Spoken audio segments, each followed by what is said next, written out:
ये नहने इतना बकचोद हम सर। भाजपा के लोग एक कहते हैं भैंसा है तो अपन अपन भैंस ठीक कैले रहा, बोला गलत ना बोले थी। अगर हमें हमने के पिछड़ा दलित अल्पसंख्यक के भैंसा बनावत मन भाजपा के लोग तो इनका लोगों का भैंस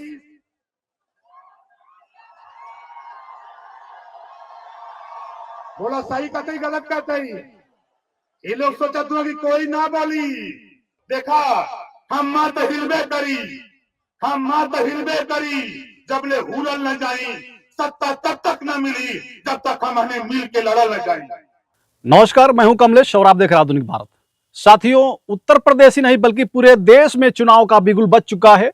चुनाव की तिथियां तय हो चुकी है, 7 चरणों में चुनाव होना है और ऐसे में देश की सारी पार्टी अपना अपना गठबंधन पूरा करने के बाद लगातार अपने प्रत्याशियों की लिस्ट जारी कर रही हैं। और ऐसे में एक और नई लिस्ट आ चुकी है समाजवादी पार्टी की ओर से, और समाजवादी पार्टी की एक नई लिस्ट में 6 नाम आउट हुए हैं और इन 6 नामों में 5 पीडीए का नाम है और 1 है सवर्ण का।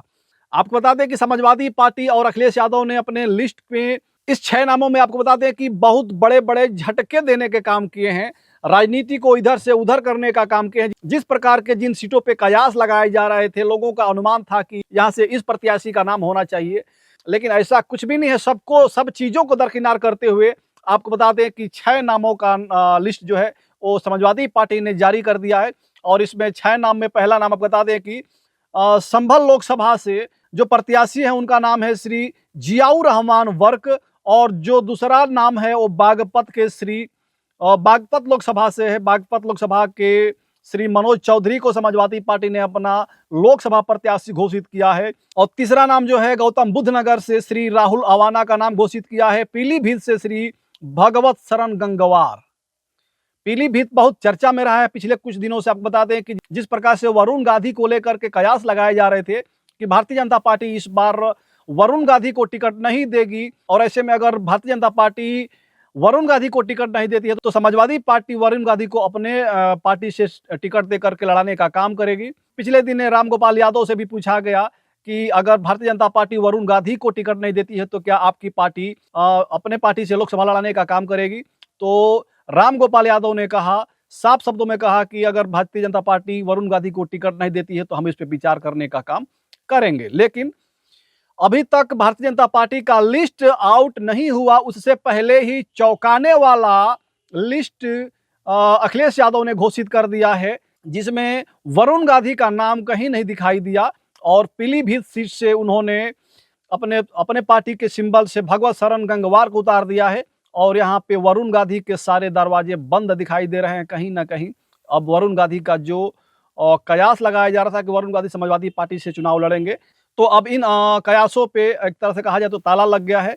और उसके बाद आपको बता दें कि घोसी का सीट बहुत महत्वपूर्ण सीट है इस बार के लिए समाजवादी पार्टी के लिए, और भारतीय जनता पार्टी ही नहीं बल्कि सुहलदेव भारतीय समाज पार्टी और ओम प्रकाश राजभर के लिए काफी महत्वपूर्ण सीट है घोसी, क्योंकि सुभाषपा और भाजपा गठबंधन है। और ऐसे में भारतीय जनता पार्टी ने ओम प्रकाश राजभर और सुभाषपा को सिर्फ 1 सीट देने का काम किया और 1 सीट पे ओम प्रकाश राजभर ने अपने ही बेटे अरविंद राजभर को लड़ाने का काम किया है।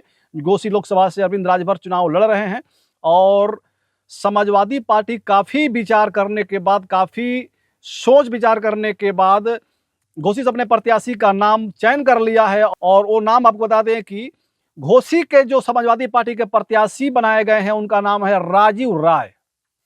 सवर्ण बिरादरी से आते हैं, भूमिहार बिरादरी से आते हैं राजीव राय, और उनको घोसी से प्रत्याशी बनाया गया है। और ऐसे में ओम प्रकाश राजभर और उनके बेटे अरविंद राजभर के लिए कितनी कठिन होगी घोसी सीट को जीत पाना, ये कहीं ना कहीं बहुत बड़ा सवाल है।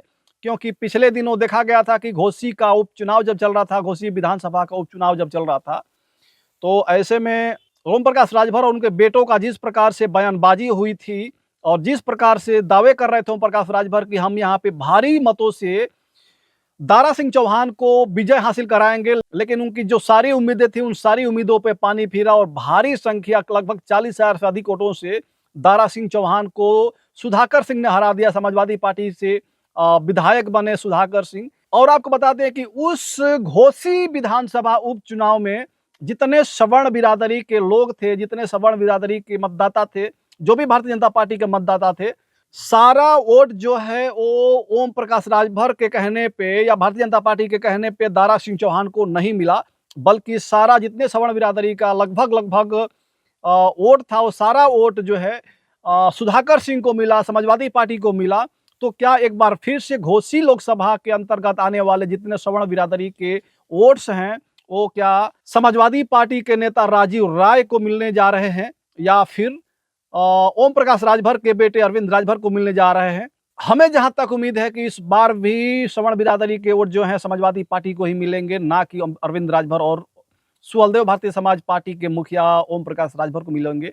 और इसका एक बहुत बड़ा मुख्य कारण है कि जब समाजवादी पार्टी से गठबंधन किए थे ओम प्रकाश राजभर 2022 में, और जिस प्रकार से बयानबाजी किए थे सवर्ण बिरादरी को लेकर के, भारतीय जनता पार्टी को लेकर के, नरेंद्र मोदी, अमित शाह और मुख्यमंत्री आदित्यनाथ योगी को लेकर के, उन सारे बयानों को लेकर के सवर्ण बिरादरी में और भारतीय जनता पार्टी के कार्यकर्ताओं में बहुत बड़ा गुस्सा था। बहुत बड़ा गुस्सा को लेकर के अभी तक उस चीज को भुला नहीं पाए हैं जो भी भारतीय जनता पार्टी के कार्यकर्ता हैं, सवर्ण बिरादरी के कार्यकर्ता हैं। और ऐसे में बता दें कि एक बार फिर से हो सकता है कि समाजवादी पार्टी को ही घोसी के लोग, घोसी के जो फॉरवर्ड वोट है वो वोट करे समाजवादी पार्टी के प्रत्याशी राजीव राय को, क्योंकि राजीव राय भी सवर्ण से आते हैं और सवर्ण बिरादरी के लोग लगभग राजीव राय को ही पसंद करेंगे और ओम प्रकाश राजभर के बयानबाजी को जवाब देने का काम करेंगे। ओम प्रकाश राजभर की बयानबाजी जो थी आप सभी को पता है, जग जाहिर है कि उन्होंने कहा था कि आदित्यनाथ योगी जैसे बड़बोले नेता को हम घंटी बजवाने का काम करेंगे, भीख मांगने की जो ट्रेनिंग दी जाती है जहां वहां भेजने का काम करेंगे, मोदी को हम गुजरात भेज देंगे, अमित शाह को गुजरात भेज देंगे, तमाम प्रकार की बातें कहे थे। ये लोग हम आने के समझत रहला कि कुल बकचोदे हुआ हम कली चल हम बकचोदन का गोले बना दे का भैल बा भाषण दे तुमन घूम घूम के कि मैं अंतरराष्ट्रीय एयरपोर्ट बना रहा हूं। बारे मोदी जी, अंतरराष्ट्रीय एयरपोर्ट किसके लिए बना रहे हो? एक तरफ बना करके दूसरी तरफ अडानी को बेचने का काम करते हो। नारा दिया था, सौगंध मुझे इस मिट्टी की, देश नहीं बिकने दूंगा। रेलवे बेच दिया, बैंक बेच दिया, LIC बेच दिया, BSNL बेच दिया, कोयले की खदान बेच दिया। नारा दिया था, ऐ गरीबों, हवाई चप्पल पे चलने वाले लोगों, तुझे हवाई जहाज पे उड़ाऊंगा। जहाजियो बेच दिलस। साफ साफ क्यों नहीं बोलते? ये सरकारी संपत्ति लगा करके अपने हम दाहिने हाथ अडानी को बेचने के लिए एयरपोर्ट बना रहा हूं, इस नाते इस बात को क्यों नहीं बोलते हो? सोचते हो कि कोई बोलेगा नहीं। एक योगी बाबा है, ये न तो जाके मंदिर में घंटा बजावे के ही बैठल हुआ। बारे बाबा, दुनिया में अगर झूठ बोला वाला कोई नेता एक नंबर, तो वो नेता का नाम है नरेंद्र मोदी जी। दूसरे नंबर का झूठा अगर कोई है तो उसका नाम है योगी आदित्यनाथ जी।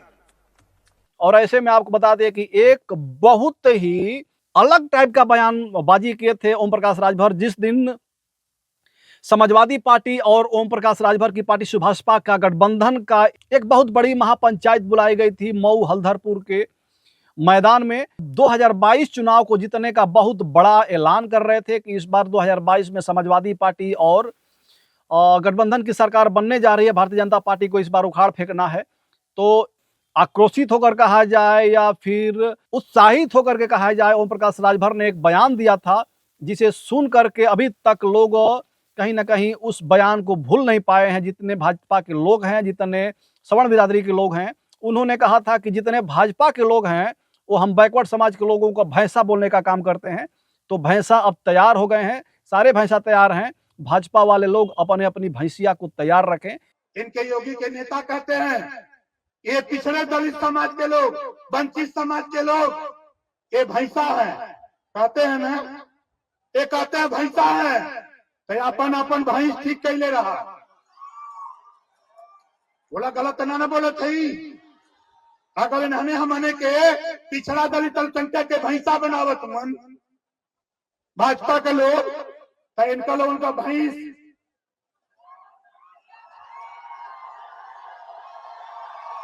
बोला सही कहते गलत कहते ये लोग सोचा तुम कि कोई ना बोली।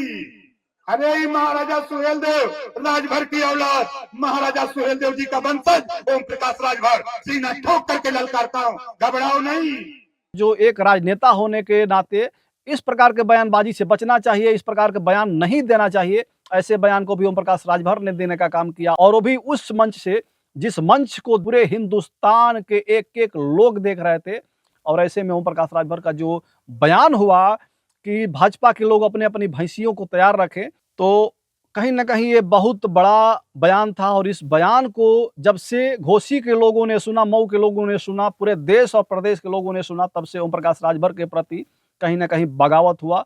और लोगों ने तभी ठान लिया कि जब जब ओम प्रकाश राजभर और उनके बेटों का टिकट फाइनल होगा, जहां से भी लोग लड़ेंगे उनको सवर्ण बिरादरी के लोग हराने का काम करेंगे। और वही चीज देखने को मिला घोसी उपचुनाव में। घोसी विधानसभा का जो उपचुनाव हो रहा था उसमें देखने को मिला कि जितने फॉरवर्ड वोट थे सबके सब समाजवादी पार्टी को मिले। और घोसी में भी हो सकता है कि इस चीज को दोहराया जाए, लेकिन राजनीति है, राजनीति में कुछ कहा नहीं जा सकता है।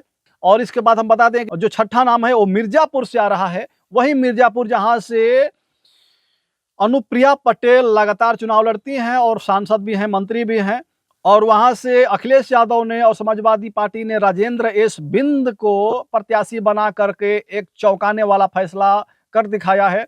क्योंकि समाजवादी पार्टी के गठबंधन से हैं पल्लवी पटेल, जिनकी पार्टी का नाम है अपना दल कमेरावादी। एक तरह से कहा जाए कि मुखिया जो है पल्लवी पटेल, उनका कहना था कि हम फूलपुर से चुनाव लड़ेंगे, कौशाम्बी से चुनाव लड़ेंगे और मिर्जापुर से भी चुनाव लड़ेंगे। हमें 3 सीट चाहिए, 3 सीट हमें कौशाम्बी, मिर्जापुर और फूलपुर चाहिए। लेकिन अखिलेश यादव ने लगातार मना किया, हमेशा कहा कि आप लड़ सकती हैं, आपको सिर्फ 1 सीट दिया जाएगा और वो भी हमारे सीट से, हमारे सिंबल से चुनाव लड़ना होगा। और इस 2024 के लोकसभा चुनाव में समाजवादी पार्टी के मुखिया अखिलेश यादव ने पल्लवी पटेल को अपनी ही सगी बहन अनुप्रिया पटेल के सामने लड़ाने का प्रयास कर रहे थे। लेकिन पल्लवी पटेल पाला झाड़ते हुए लड़ने को तैयार नहीं हुई। उनका फूलपुर से लड़ने का पूरा मूड था कि हम फूलपुर से चुनाव लड़ेंगे। लेकिन फूलपुर से अखिलेश यादव ने एक बार भी हाँ नहीं किया, फूलपुर से लड़ने के लिए लगातार इनकार करते रहे। और इस लिस्ट आने की बात करें तो इस लिस्ट आने से एक दिन पहले ही पल्लवी पटेल ने कहा था कि अब हम 3 सीटों पे चुनाव लड़ेंगे। चूंकि पल्लवी पटेल लगातार समाजवादी पार्टी के गठबंधन होते हुए भी कांग्रेस पार्टी के लोगों के टच में थी, लगातार कांग्रेस के लोगों से मिलना जुलना उनका हुआ करता था। तो उनको ये लगता था कि अगर समाजवादी पार्टी हमें सीट नहीं देती है तो हम कांग्रेस से लेकर के 3 सीट चुनाव लड़ लेंगे। और ऐसे में उन्होंने ये लिस्ट जारी होने से पहले पल्लवी पटेल ने अपना एक लिस्ट जारी किया था, जिसमें 3 सीट बोली थी कि हम 3 सीट पे चुनाव लड़ेंगे, जिसमें मिर्जापुर, फूलपुर और कौशाम्बी है। लेकिन ऐसे में जो अखिलेश यादव और समाजवादी पार्टी की लिस्ट सामने आई है, सबको चौंका कर रख दी है और कहीं ना कहीं पल्लवी पटेल की पैरों तले जमीन खिसका कर रख दी है। और ऐसे में पल्लवी पटेल अब क्या करेंगे, देखने की बात है आगे क्या होता है। अब पल्लवी पटेल कितने सीट पे चुनाव लड़ती हैं, समाजवादी पार्टी के गठबंधन में रहती है या नहीं रहती हैं, कांग्रेस पार्टी से गठबंधन करती हैं या क्या करती हैं, ये सारे चीज आगे देखने की बात है। चूंकि चौंकाने वाला फैसला है और कहीं ना कहीं देखा जाए तो समाजवादी पार्टी से पल्लवी पटेल को इग्नोर करने वाला फैसला है। तो आप सभी को यह जानकारी कैसी लगी, आप लोग हमें कमेंट करके बताइएगा। 2024 लोकसभा से जुड़ी सारी जानकारियों के लिए हमारे चैनल आधुनिक भारत न्यूज को सब्सक्राइब करिएगा और हमारे फेसबुक पेज को भी फॉलो करिएगा। इसी के साथ हम विदा लेना चाहेंगे। जय हिंद, जय भारत।